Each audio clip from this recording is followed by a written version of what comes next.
मुख्य शर्विक लोंढे की सेवकाई है और आप देख रहे हैं the supernatural resurrected life fellowship द्वारा संचालित। हे दे सभी को जय मसीह की फिर एक बार आपका स्वागत है आज के एपिसोड में। क्यों ना हम वचन में जाने के पहले एक छोटी सी प्रार्थना करें। धन्यवाद करते हैं पिता परमेश्वर आज की इस समय के लिए। प्रभु जी, मैं हर एक दर्शकों को आपके हाथों में सौंपता हूँ, हर एक भाई, हर एक बहन। प्रभु जी, पवित्र आत्मा, जैसे हम आगे वचन में जाएंगे, आप हमारी अगुवाई करें, आप हमारे दिल को तैयार करें ताकि हम आने वाले वचन को ग्रहण करके आगे बढ़ने पाए। धन्यवाद करते हैं, सारा गौरव केवल और केवल आपके नाम को देते हैं। प्रभु जी, यीशु मसीह के नाम में मांगते हैं, इसलिए सुनिए और कबूल करिए पिता। और सभी ने एक साथ मिलकर कहा आमेन, आमेन, आमेन, हालेलुया। मैं बहुत उत्सुक हूँ आज का वचन आपके साथ बांटने के लिए। आज हम एक ऐसे विषय पर बात करने वाले हैं जो बहुत महत्वपूर्ण है। अगर इस विषय को आप और मैं सही से नहीं समझ पाते हैं तो शायद हम यीशु मसीह के सुसमाचार को ठीक से उसका आनंद नहीं ले पाएंगे, उस सुसमाचार को समझ नहीं पाएंगे। हालेलुया। तो क्यों ना हम आगे बढ़े, मेरे साथ अपने पवित्र शास्त्र को खोलेंगे। इफिसियों 2:8 से 9। इफिसियों को दूसरा अध्याय 8 से 9 वचन। इफिसियों 2 का 8 और 9। ओके, एक साथ पढ़ेंगे।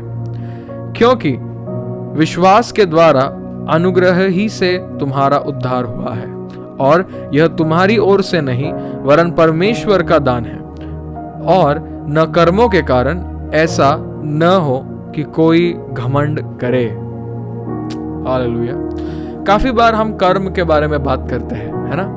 क्योंकि मैंने इतना अच्छा काम किया है मैं शायद स्वर्ग जाऊंगा, क्योंकि मैंने इसका भला किया है मैं स्वर्ग जाऊंगा, मैंने सर्दियों में गरीबों को कंबल बांटे हैं, या फिर अगर कोई पैसों की ज़रूरत में था तो मैंने उसे पैसे दिए हैं, जो भी है।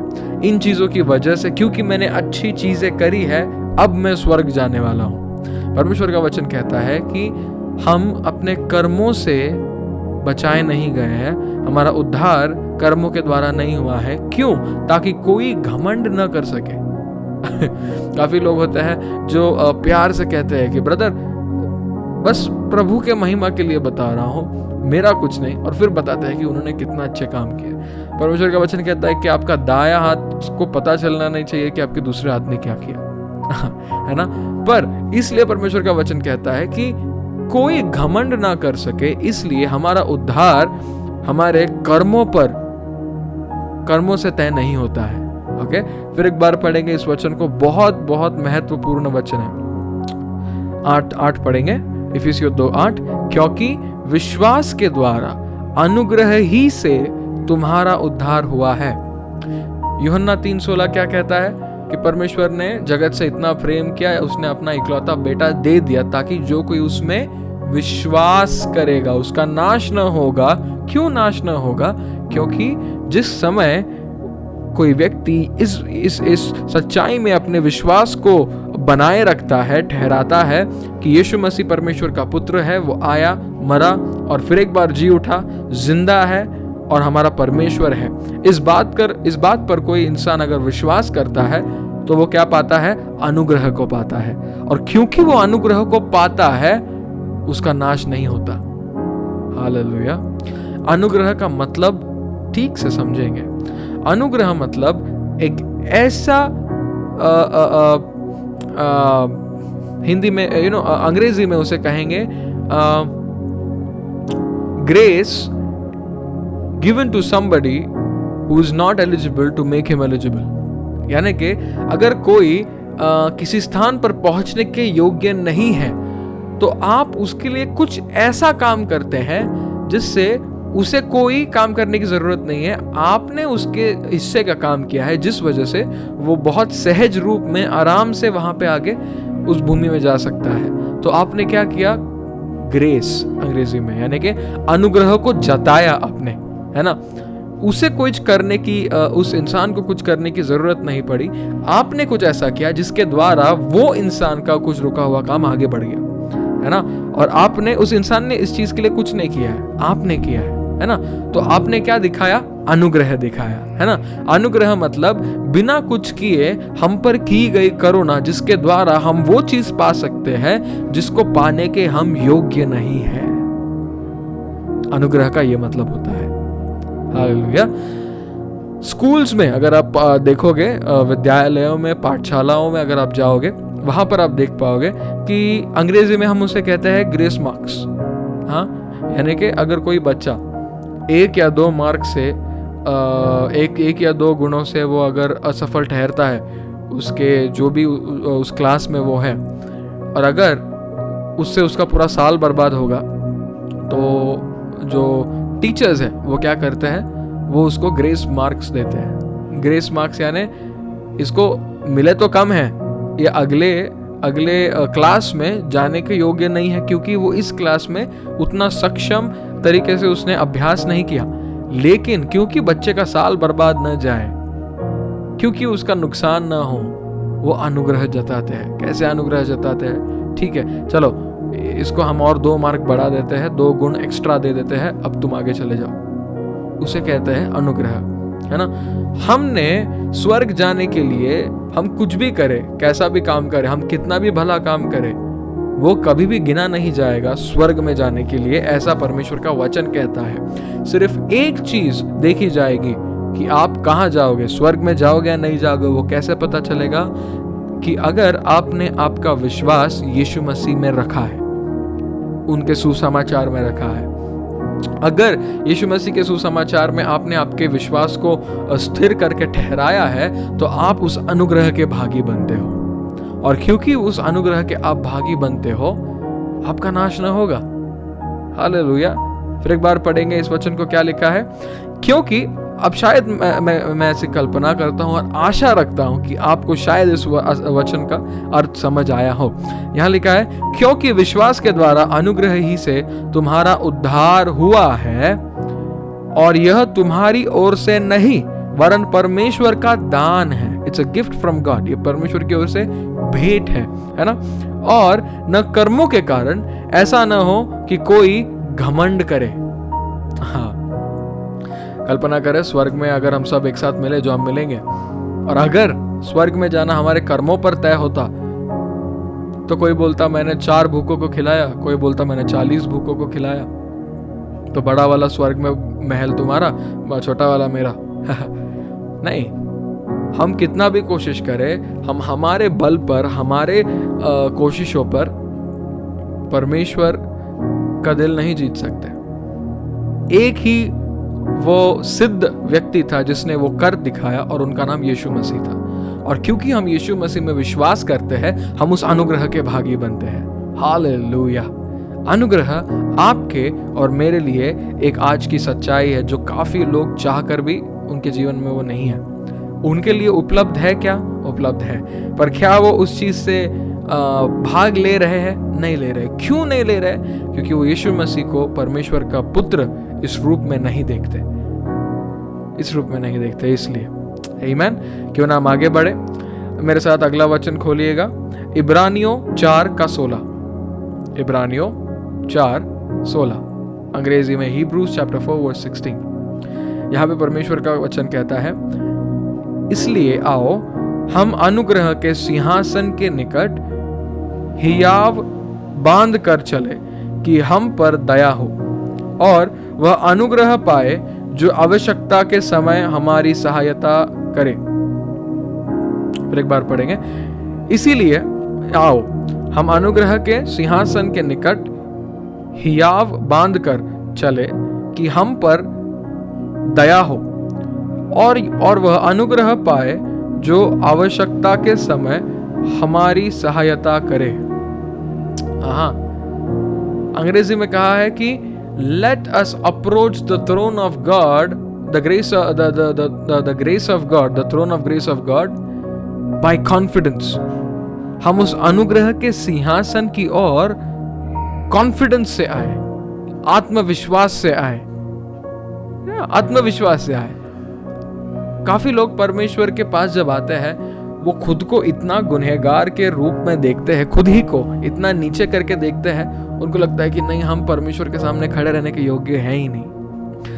अगर आप मुझसे पूछो पास्टर क्या हम परमेश्वर के सामने खड़े रहने के योग्य है, मेरा आपको जवाब है बिल्कुल। बिल्कुल।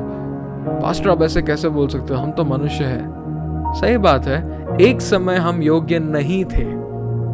एक ऐसा समय था जब हम योग्य नहीं थे, पर जब यीशु मसीह हमारे लिए आए, मरे, फिर एक बार जी उठे, उन्होंने हमें योग्य ठहराया है, योग्य बनाया और फिर योग्य ठहराया है। और ये आपके जीवन का सच है और इसे कोई चाहकर भी बदल नहीं सकता। कोई भी इसे बदल नहीं सकता। जी, तो पास्टर जी अगर मैंने झूठ बोला, क्या फिर भी परमेश्वर मुझसे प्रेम करता है? जी हाँ। तो क्या इसका मतलब यह है कि मैं झूठ बोलते रहूं? जी नहीं, जी नहीं, कदापि नहीं। आपको समझना है, अनुग्रह आपके लिए एक लाइसेंस नहीं है पाप करने के लिए, है ना। गाड़ी चलाने के लिए हमें क्या लगता है? लाइसेंस लगता है ना। समझ लीजिएगा, आपने गाड़ी सीख लिया चलाने के लिए, हाँ, नया उदाहरण के तौर पे, और अचानक से कल को आपको ड्राइविंग टेस्ट दे दिया आपको आरटीओ वालों ने बुलाया, आपने टेस्ट दे दिया और अभी उन्होंने आपको पास कर दिया। अभी आपके पास लाइसेंस है, अब आप सही रूप में गाड़ी चला सकते हैं, आपको कोई दिक्कत नहीं है शहर में। वो लाइसेंस, हाँ, पर एक बात है, आप जो गाड़ी चला रहे हो वो गाड़ी दो चीजों के लिए इस्तेमाल हो सकती है। नंबर एक, आपको एक स्थान से दूसरे स्थान पहुंचाने के लिए, जिसके लिए गाड़ी असल में बनाई गई है ना। या दूसरा, किसी को मारने के लिए कैसे? गलती से उनको, अगर आप गाड़ी चला रहे हो और आपने उनको उड़ा दिया, ये दूसरा कारण हो सकता है। कुछ लोग जानबूझ के करते हैं, हम अखबारों में पढ़ते हैं, हम न्यूज़ में देखते हैं, जानबूझ के लोग एक दूसरे की जान इस प्रकार लेते हैं। पर मेरा सवाल आपसे है, अगर आपको गवर्नमेंट ने, सरकार ने लाइसेंस दिया है, तो वो लाइसेंस क्यों दिया है? क्या वो लाइसेंस आपको किसी की जान लेने के लिए दिया है या गाड़ी सही से चलाने के लिए दिया है? किस चीज के लिए दिया? गाड़ी सही से चलाने के लिए दिया है ना, किसी की जान लेने के लिए नहीं दिया है। लेकिन क्या जान ले सकते हैं? जी, ले सकते हैं। गाड़ी के द्वारा किसी की जान लेना संभव है, पर क्या हमें लेना उचित है? नहीं। उसी रूप में परमेश्वर का अनुग्रह हमारे जीवन में इसलिए नहीं दिया गया है ताकि हम पाप करते रहे, नहीं। परमेश्वर का अनुग्रह हमारे जीवन में दिया गया है ताकि हम जिस पाप के हालात में, जिस स्थिति में अटके हुए हैं, परमेश्वर हमें वहां से अपने अनुग्रह के द्वारा निकाल कर ऊपर लेके आए। वह अनुग्रह आपको पाप करते रहने के लिए नहीं दिया है, उस पाप से निकलकर अगले लेवल पर, अगले स्तर पर जाने के लिए दिया है। जी, क्यों ना हम अपने पवित्र शास्त्र को खोलें। मेरे साथ अपने वचन को खोलिए, रोमियो की किताब, उसका 6वां अध्याय 14 से 15 पढ़ेंगे। रोमियो 6, 14 और 15, क्यों ना हम साथ में पढ़े। अब तुम पर पाप की प्रभुता न होगी। अभी यहाँ पे 1 मिनट के लिए रुकेंगे। काफी लोग कहते हैं कि पास्टर पता नहीं क्या हो रहा है, मुझे ये इस तरीके का पाप मुझे खींच रहा है। कैसे पाप आपको कैसे खींच सकता है भला? संभव कैसे है? नहीं पास्टर जी पता नहीं, बार बार ना मेरे मुंह से झूठ निकल जाता है, कुछ भी बोलने की कोशिश करो झूठ ही निकल जाता है। पास्टर जी क्या करूं, जब बाहर जाता हूं तो किसी भी औरत को मेरी नजरें देखते ही रहती है, चाहकर भी रोक नहीं सकता। क्या करूं? ये शत्रु का एक बहुत बड़ा झूठ है जो उसने आपके मन में डालकर रखा है। क्या झूठ है पता है? कि पाप आपको कंट्रोल कर सकता है। ये बहुत बड़ा झूठ है जो शत्रु ने बहुत से विश्वासियों को मना लिया है, ये बता के कि यह सच है, बट असली बात यह है कि वो सच नहीं, वो झूठ है। मैं नहीं कह रहा हूं, परमेश्वर का वचन कह रहा है ना। पढ़िए रोमियो 6:14, तब तुम पर पाप की प्रभुता न होगी, क्योंकि तुम व्यवस्था के अधीन नहीं वरन अनुग्रह के अधीन हो। हालेलुया। व्यवस्था जो मूसा को परमेश्वर ने दी थी, यहोवा परमेश्वर ने दी थी, उस व्यवस्था के अधीन आज की तारीख में हम नहीं है। कतई नहीं है।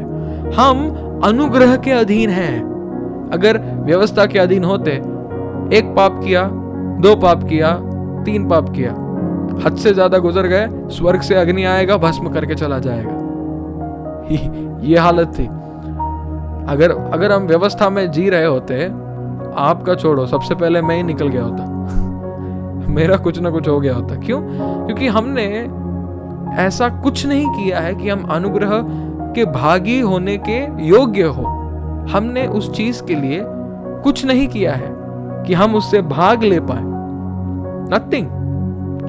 यीशु मसीह ने किया है, और इसीलिए हम अब व्यवस्था के अधीन नहीं है, अब हम अनुग्रह के अधीन हैं। काफी मसीही इस बात को नहीं समझते, पर आप समझिएगा, आप अनुग्रह के अधीन हैं। काफी लोग बोलते हैं पुराने नियम में मूसा ने ऐसा किया था ना, मैं भी करूंगा। पुराने नियम में उन्होंने ऐसा किया था ना, मैं भी करूंगा। पुराने नियम में ऐसा किया था ना, शायद परमेश्वर फिर ये करेगा, मैं ऐसा करूंगा। नहीं, व्यवस्था के अधीन आप नहीं हो। पुराने नियम में सारे लोग व्यवस्था के अधीनता में जिए। नए नियम में यीशु मसीह ने सिखाया अनुग्रह क्या है। जो प्रेरित है वह अनुग्रह के अधीनता में होकर जिए।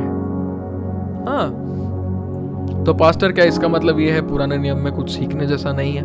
नहीं, मैंने ऐसा कभी नहीं कहा। बहुत कुछ सीखने जैसा है, बहुत कुछ सीखने जैसा है। लेकिन आपको इस बात को समझना है, नया नियम एक वस्तु है और पुराना नियम उस वस्तु की परछाई है। उस वस्तु की क्या है? परछाई है। तो अगर मेरे सामने वो वस्तु स्वयं है, तो मैं परछाई को क्यों देखूं? क्यों देखूं? मैं तो वस्तु को देखूंगा, परछाई को क्या देखूं? है ना? परछाई सिर्फ उसका आकार बता सकता है, बट वस्तु मुझे उसका रंग बता सकता है, उसका लंबाई, उसका चौड़ाई, वो किस मटेरियल से बना है, ये सब बता सकता है। परछाई मुझे सिर्फ और सिर्फ आकार बता सकता है। यानी कि जिस खजाने को आप हमेशा से पाना चाहते थे, पुराना नियम उस खजाने की परछाई है, और यीशु मसीह वो खजाना खुद है। हालेलुया। आप जब अनुग्रह के भागी हुए, आप पुराने व्यवस्था जो मूसा को दी गई थी, आप उसकी अधीनता से मुक्त हो गए हो। आप अब उस व्यवस्था की अधीनता में नहीं हो। इसीलिए सबको क्या लगता है, हाँ मैंने पाप किया, अब प्रभु मुझ पे अपना क्रोध बरसाएगा, अब मेरे साथ कुछ बुरा होगा। और उनके साथ बुरा होता भी है। क्यों पता है? वो सोचते गलत है, परमेश्वर के वचन के अनुसार नहीं सोचते। पास्टर, सोचने से ऐसा हो सकता है? हाँ, क्यों पता है? क्योंकि आप उस चीज में अपने विश्वास को रखते हो। और मैंने जैसे पिछले कुछ एपिसोड में बताया था कि आप जिस चीज में, जिस क्षेत्र में अपने विश्वास को रखोगे, विश्वास उस क्षेत्र की, उस स्थान की चीजों को खींचकर आपकी ओर लेके आएगा। अगर आप परमेश्वर की भली बातों में अपने विश्वास को लगाओगे तो वो चीजें आपके पास आएंगी। अगर आप अपने विश्वास को वहां न होकर ऐसे चीजों में लगाओगे जो आपके जीवन की सच्चाई नहीं है, तो आप खुद को फंसा रहे हो और वही चीजें आप तक आएंगी। काफी लोग बोलते हैं कि मैंने अब बाइबल ने पढ़ा 2 दिन, अब परमेश्वर अपने क्रोध को मुझ पर बरसाएगा। कहाँ लिखा है वचन में? नहीं लिखा। तो क्या इसका मतलब बाइबल ना पढ़े? मैंने अभी कहा, अनुग्रह हमें पाप करने के लिए लाइसेंस नहीं है, हमें परमेश्वर के करीब लेके जाने के लिए है, पाप से दूर लेके जाने के लिए है। और हम खुद के बल पर नहीं कर सकते, इसीलिए अनुग्रह हमें दिया गया है। इसीलिए अनुग्रह दिया गया। यहाँ पे पढ़ेंगे रोमियो 6:14, तब तुम पर पाप की प्रभुता न होगी, क्योंकि तुम व्यवस्था के अधीन नहीं वरन अनुग्रह के अधीन हो। तुम क्या हुआ? क्या हम इसलिए पाप करें कि हम व्यवस्था के अधीन नहीं वरन अनुग्रह के अधीन है? कदापि नहीं। हाँ, मैंने अभी वही चीज बताया ना, क्योंकि हमें क्षमा मिल चुकी है, क्योंकि हम अनुग्रह में है, अनुग्रह में प्रवेश पाए हैं। तो क्या इसका मतलब हम पाप करते रह सकते हैं, जो मन में आया कर सकते हैं? कदापि नहीं, कदापि नहीं। कर सकते हैं क्या? कर सकते हैं। क्यों? क्योंकि परमेश्वर ने आपको क्या दिया है? चुनाव करने का अधिकार दिया है। आप यीशु मसीह में विश्वास करते हैं, पवित्र आत्मा से भरपूर होकर जीवन को जीते हैं, उसके वचन पर मनन करते हैं, एक भले मसीही हो। आप 3 टाइम खाना खाते हो, दिन में रात में सांस लेकर जीते हो, एकदम स्वास्थ्य अच्छा रख के, है ना। आप ही के साथ साथ दूसरे साइड पर अगर देखो तो कोई नास्तिक भी है जो इन सारी चीजों को कर रहा है और फिर भी जिंदा है। क्यों? क्योंकि उसने चुना है ये इस चीज पर विश्वास करना कि परमेश्वर अस्तित्व में नहीं है, पर फिर भी परमेश्वर उसको तुरंत मौत नहीं दे रहा है। क्यों? वो उससे भी प्रेम करता है। यूहन्ना 3:16 जगत से इतना प्रेम किया। जगत में नास्तिक भी है उनसे भी प्रेम किया। यीशु मसीह उनके लिए भी आके मरे, जी उठे, उनके लिए भी अनुग्रह उपलब्ध है ना। वो पाप कर रहे गलत चीज कर रहे, क्योंकि उनको लगता है वो पाप नहीं है, इसमें कोई बड़ी बात नहीं है बोल के वो हर किस्म का पाप कर रहे हैं। तो इसका मतलब क्या? तो परमेश्वर तो उनको तुरंत लेके जाना चाहता नहीं। क्यों नहीं? क्योंकि हम अनुग्रह के काल में है। हर दिन जब वो नई सुबह को देखते हैं, उनके पास एक अवसर है यीशु मसीह के प्रेम को जानने का, स्वीकारने का और उनके साथ एक नए रिश्ते को शुरुआत करने का। तो आप अगर पूछो कि प्रभु पास्टर जी मैं तो विश्वासी हूं, तो क्या मैं पाप कर सकता हूं? कर सकते हो एक नास्तिक की तरह, लेकिन क्या मैं करना चाहूंगा? नहीं। अगर इतना प्रेमी परमेश्वर मेरा पिता है, इतना प्रेम है, इतना फिक्र है, इतना प्रेम है उसकी ओर से मुझे आता है, तो मैं भला पाप क्यों करूं? अगर मुझे जब यीशु मसीह जब मुझे मिला है, मुझे सब कुछ मिल चुका है, मैं क्यों पाप करूं? मुझे पाप करने की जरूरत ही नहीं है। इसके लिए वचन में लिखा है। तो क्या हम पाप करते रहे? कदापि नहीं। जरूरत ही नहीं है पाप करने की। क्यों? क्योंकि जब आप इस यीशु मसीह के प्रेम में, इसके प्रेम में आप जब चलने लगोगे ना, आपको समझ में आएगा कि ये कितना सुंदर परमेश्वर है। और जिस दिन आपको ये बात समझ आएगी, कलीसिया मेरे बात को ध्यान से सुनिएगा, आप तब असल में उस अनुग्रह को चख पाओगे। और फिर आप प्रभु को, प्रभु केवल और केवल तेरे अनुग्रह की वजह से आज मेरा नाम स्वर्ग में जीवन की पुस्तक में लिखा गया है, केवल और केवल तेरे अनुग्रह की वजह से। तो इस बात को ध्यान से समझिएगा। मैं फिर एक बार कहूंगा, आपका कोई भी पाप, आपकी कोई भी गलती यीशु मसीह के अनुग्रह से बढ़कर नहीं है।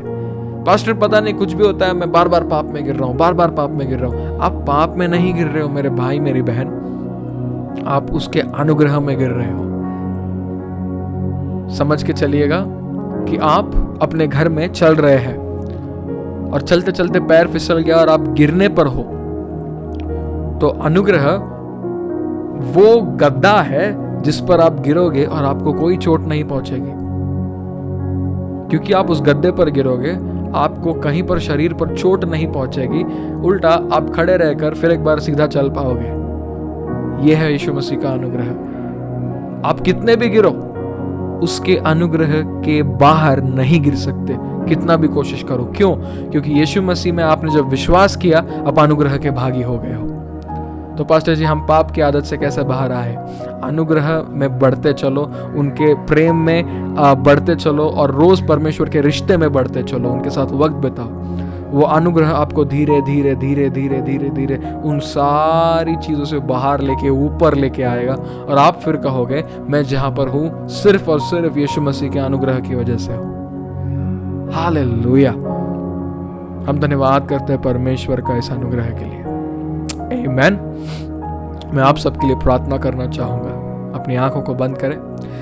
धन्यवाद करता हूं पिता परमेश्वर, इन सारे प्रिय दर्शकों के लिए, हर एक भाई और बहन के लिए प्रभु जी, मुझे जो देख रहे हैं, सुन रहे हैं, भारत के अलग अलग कोने से या भारत के बाहर से, प्रभु जी जो भी हमें टीवी या यूट्यूब के माध्यम से देख रहे हैं, प्रभु जी इन सबको हम आपके हाथों में सौंपते हैं। आने वाले दिनों में प्रभु जी ये आज से अनुग्रह में इतने बढ़ पाए, आपके अनुग्रह को समझ जानकर चलने पाए कि आने वाले दिनों में प्रभु जी जब वो खड़े होंगे, तब वो लोग उनको देखकर यीशु मसीह के प्रेम को समझ पाए, यीशु मसीह के हृदय को समझ पाए, ऐसा आप करिएगा प्रभु जी।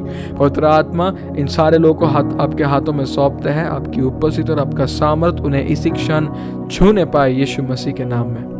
और प्रभु जी, हम धन्यवाद करते हैं आपके अनुग्रह के लिए जो हमारे जीवन पर सदा बनाए रहता है। सारा गौरव हम केवल आपको देते हैं। यीशु मसीह के नाम में दुआ करते, इसलिए सुनिए और कबूल करिए पिता। और सभी प्रभु के जनों ने कहा आमेन, आमेन, आमेन, हालेलुया। हम एक सुंदर परमेश्वर की सेवा करते हैं। आपके स्क्रीन पर अभी एक QR कोड आ रहा है, आप आपकी गवाही हमारे साथ बांट सकते हैं। अगर हमारी सेवकाई के द्वारा आप आशीष को पाए हो, फिर वो हो सकता है कि वचन के द्वारा या प्रार्थना के समय मैं विश्वास रखता हूँ कि परमेश्वर ने आपको छुआ है। तो अपने फ़ोन को लेना है, आपको सिर्फ इस QR कोड को स्कैन करना है। अगर नहीं कर पा रहे हो तो उसका फ़ोटो या स्क्रीनशॉट लेके रख के आप बाद में कर सकते हो। जैसे ही करोगे एक फॉर्म खुलेगा, उस पर अपनी निजी जानकारी कृपया करके सही से भरें और नीचे गवाही आप आपके हमारे साथ बांट सकते हैं। हो सकता है कि आने वाले एपिसोड्स में, नए एपिसोड्स में हम आपकी गवाही टीवी में या कहीं और माध्यमों पर हम शायद लोगों से बांटें, ताकि वो आपकी गवाही सुनकर उनका विश्वास बढ़ने पाए। हालेलुया। जुड़ने के लिए शुक्रिया। अनुग्रह में आगे बढ़ते रहे। मिलते हैं अगले एपिसोड में। आप सभी को परमेश्वर आशीषित रखे। जय मसीह की। अगले 2 मिनट आपको यह एहसास कराने के लिए है कि आप बेदारी ला सकते हैं। आज दुनिया में लोग ठंडे दिल से चल रहे हैं। उन्होंने एक दूसरे के लिए खुशी, शांति और प्यार खो दिया है। वे यह समझने के लिए संघर्ष करते हैं कि उनके और उनके जीवन में क्या गलत है, लेकिन आप उनकी मदद कर सकते हैं। तुम मुझसे पूछते हो कैसे? यीशु को उनके टूटे हुए जीवन में लाने के लिए हमारे साथ साझेदारी करके। आपका भेंट हमें परमेश्वर के शब्दों से भरी ऐसी मीडिया सामग्री को फिल्माने में मदद करता है जो उनके जीवन का निर्माण और परिवर्तन करेगा। इतना ही नहीं, बल्कि हमें परमेश्वर के प्रेम और अभिषेक के साथ भारत के विभिन्न शहरों और राज्यों में भी ले जाता है। हम प्रार्थना सभाओं की व्यवस्था और आयोजन भी करते हैं। आज मौका है बेदारी लाने का। आज हमारे साथ भागीदार बने और बेदारी जनक बने। हमारे साथ साझेदारी करने के लिए इस QR कोड को स्कैन करें। कृपया फॉर्म सही से भरें।